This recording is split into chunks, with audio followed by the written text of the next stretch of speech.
Hello everyone, in this lecture we are going to see the third part of the measures of central tendency, which is the mode. So how to calculate mode?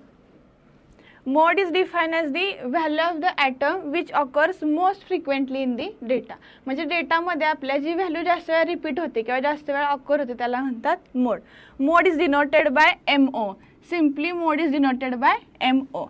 For example, in the data there is given example.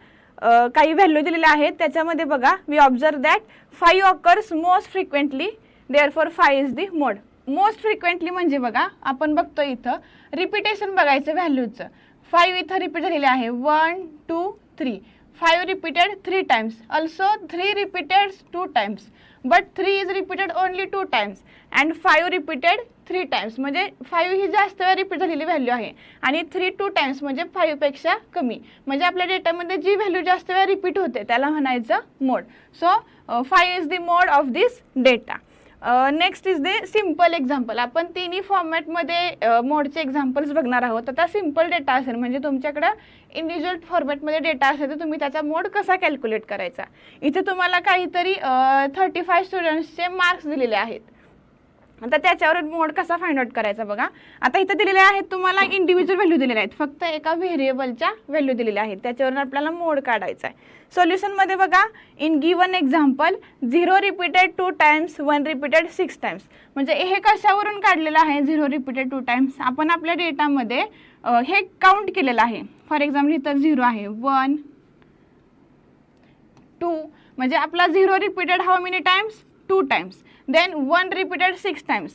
Count 1 1 2 3 4 6 7. Sorry, here 1 repeated 7 times, 2 repeated 8 times, 3 repeated 12 times. अशा आपण आपल्या डेटामध्ये ज्या value repeat झालेल्या आहेत त्या आपण इथं काउंट केलेल्या आहेत. पण ह्याच्यामध्ये सर्वात जास्त एक व्हॅल्यू अशी असेल की जास्त टाइम्स मोस्ट टाइम्स रिपीट झालेली असेल. ती कोणती आहे. Here 3 repeated 12 times. ह्या सगळ्यामध्ये 3 ही व्हॅल्यू 12 टाइम्स रिपीट झाली म्हणजे सगळ्यात जास्त रिपीट झालेली आहे. So mode is the 3. म्हणजे आपल्या डेटामध्ये एखादी व्हॅल्यू जी जास्त वेळा रिपीट झालेली असते त्याला म्हणायचं मोड. नेक्स्ट आहे सिंपल फ्रिक्वेन्सीचं एक्झाम्पल. ह्याच्यामध्ये आपल्याला व्हेरिएबल आणि त्याच्यासोबत त्याचे फ्रिक्वेन्सीज पण दिलेले असतात. आता ह्याच्यामध्ये बघा ह्या एक्झाम्पलमध्ये मार्क्स हे आपलं एक व्हेरिएबल आहे आणि त्याच्यासोबत 0 1 2 3 4 5 असे काही मार्क्स आहेत. ते किती स्टुडंट्सना पडलेले आहेत, किती स्टुडंट्सना मिळालेले आहेत, याच्या फ्रिक्वेन्सीज आपल्याला दिलेल्या आहेत. आता ह्याच्यामध्ये मोड कसा काढायचा. ह्याच्यामध्ये काय बघायचं मॅक्झिमम फ्रिक्वेन्सी चेक करायची. आता आपल्या ह्या टेबलमध्ये मॅक्झिमम फ्रिक्वेन्सी काय आहे 12 आहे. मग त्याच्या करस्पॉन्डिंग आपल्या व्हेरिएबल एक्सची व्हॅल्यू काय आहे 3. सो मॅक्झिमम फ्रिक्वेन्सी असलेल्या 12 किती मार्क्स आहेत 12 स्टुडंट्सला 3 मार्क्स पडलेले आहेत. सो आपली मोड काय आला 3. म्हणजे आपण ह्याच्यामध्ये काय चेक केलं एक मॅक्झिमम फ्रिक्वेन्सी बघायची आपल्या डेटामधली आणि त्याच्या करस्पॉन्डिंग व्हेरिएबल एक्सची जी व्हॅल्यू असेल तो आपला असेल मोड. Here the maximum frequency or highest frequency is 12 and the corresponding x value म्हणजेच व्हेरिएबलची value is 3. So mode is 3. Then next here is the group frequency distribution. Group frequency distribution चं example असेल तर कसं मोड काढायचा बघूयात. आपल्याकडे ग्रुप फ्रिक्वेन्सी म्हणजे तुमचे जे हे क्लासेस असतात व्हेरिएबल एक्स असेल तर तुम्हाला क्लास इंटरवलमध्ये दिलेला असतो तेव्हा तुमचा मोडचा फॉर्म्युला जरा चेंज होतो. ह्याच्यामध्ये मोडचा फॉर्म्युला दिलेला आहे बघा.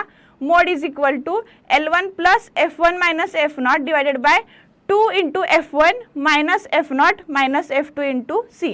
आता त्याचे नोटेशन्स काय काय आहेत ते बघूयात.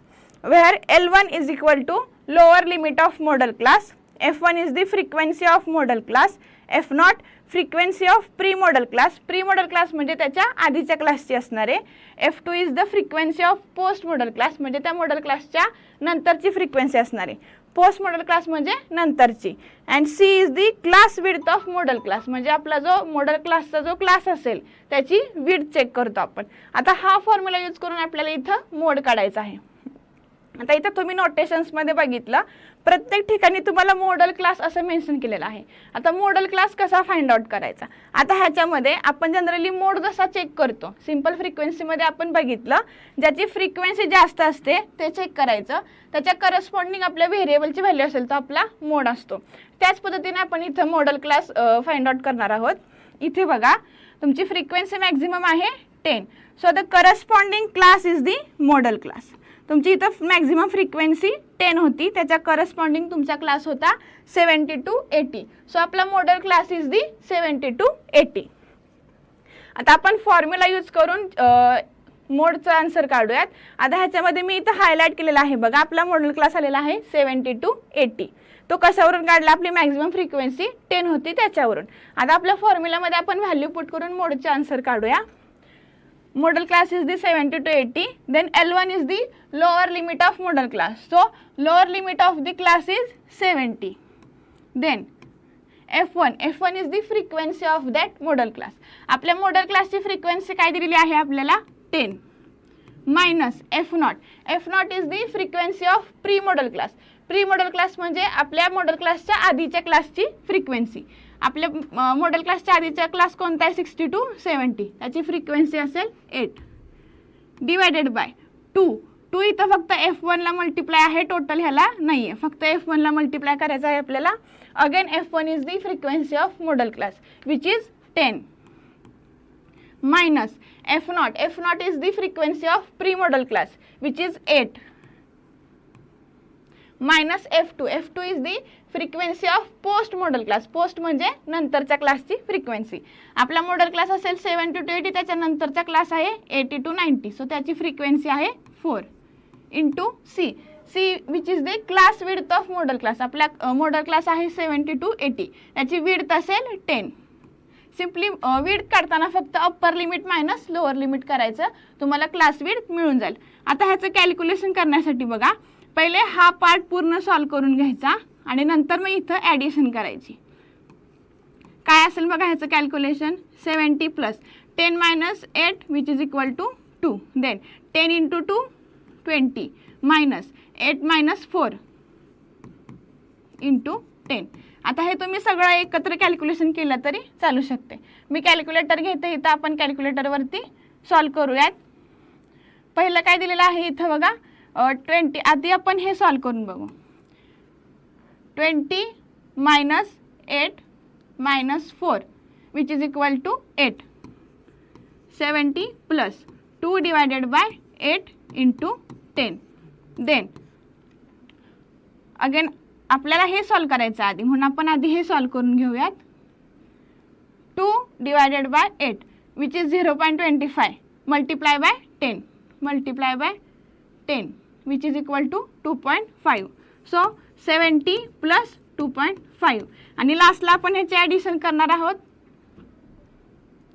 70 plus 2.5 which is equal to 72.5. So our mod is equal to 72.5. आपल्याला ग्रुप फ्रिक्वेन्सी असल्यामुळे आपला फॉर्म्युला चेंज झाला आणि त्याच्या करस्पॉन्डिंग आपण त्याच्यामध्ये व्हॅल्यू पुटअप करून मोड कॅल्क्युलेट केलेला आहे. थँक्यू.